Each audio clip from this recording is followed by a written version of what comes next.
आई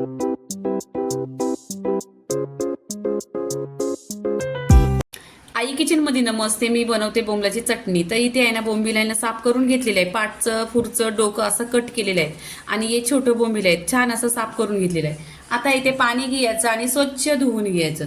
2 ते 3 पाण्याने स्वच्छ धुवायचं, कारण ह्याच्यामध्ये आहे ना माती वगैरे असेल ती खाली बसल. आणि आता आपण आहे ना हे 25 मिनिटं पाण्यात ठेवायचं. तोपर्यंत इकडे कांदा टोमॅटो छान असा तेलामध्ये परतून घ्यायचा. आता इथे आहे ना 2 ते 4 कांदा घेतलेले आहेत कट करून, ते तेलामध्ये टाकायचं. आणि इथे तेल टाकलेलं आहे तो राईचा तेल आहे. तो चिकन मटण तुम्ही शिजवत असलो ना त्याच्यामध्ये राईचं तेल टाकायचं, खूप छान टेस्टी होतं. इथे फ्रेश कढीपत्ता घेतलेला आहे. आता कांदा आहे ना इथे छान असं गोल्डन कलरवर सोनेरी रंगावर असं छान असा तेलावर परतून घ्यायचं. इथे कांदा आहे ना छान असा गोल्डन कलर झालेला आहे. इथे 2 टोमॅटो घेतलं. टोमॅटो आहेत ना त्याच्यावर लगेच चवीनुसार मीठ टाकायचं, म्हणजे टोमॅटो सॉफ्ट होतात आणि छान असं तेलावर परतून घ्यायचं. इथे अद्रक लसूणची पेस्ट टाकायची 1 चमचा आणि तेलावर छान अशी परतून घ्यायची. आणि पहा, तुम्ही माझ्या पद्धतीने बनवलं ना तर तुम्हाला आहे ना असाच टेस्टी रस्सा बनवायला येईल. नक्की तुम्ही माझ्या चॅनलला सबस्क्राईब करा. इथे टोमॅटोचं छान असा पाणी झालेला आहे पूर्णपणे. आता सुके मसाले टाकायचे.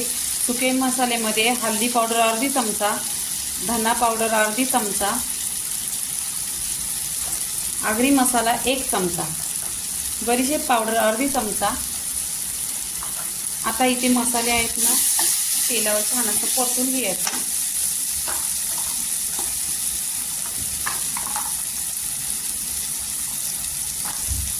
इथे गरम मसाला टाकलेला आहे 1/2 चमचा.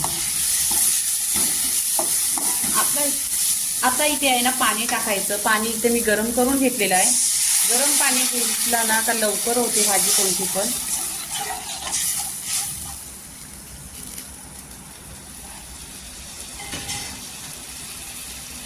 इथे बोंबील स्वच्छ धुतलेले आहेत आणि त्याच्यावर लिंबू पिळून घेतलेला आहे. इथे 2 बटाटी घेतलेली आहेत, ती टाकायची. स्वच्छ धुवलेले आहेत बटाटी.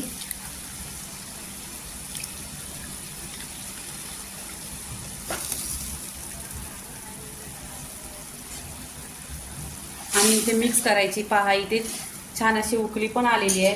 आता वरून कोथिंबीर टाकायची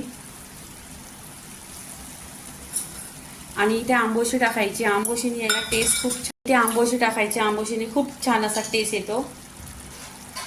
आता इथे 15 मिनिटं छान अशी शिजवून घ्यायची. मिनिटं छान अशी झालेली आहे आणि इथे बटाटा पण छान असा शिजलेला आहे, बोंबील पण शिजलेला आहे आणि खुशबू एकदम खमंग असा येतोय. इथे आहे ना पहिल्यांदा कोथिंबीर टाकलेली, थोडीशी कोथिंबीर टाकायची. इथे गॅस बंद करायचा. आणि जर तुम्हाला खायचं असलं तर असा गरम गरम ह्याच्याशी भात 1 नंबर लागतो. तर तुम्हाला कशी वाटली रेसिपी, लाईक करा, शेअर करा, सबस्क्राईब करा आणि नेहमीच खात राहा. धन्यवाद.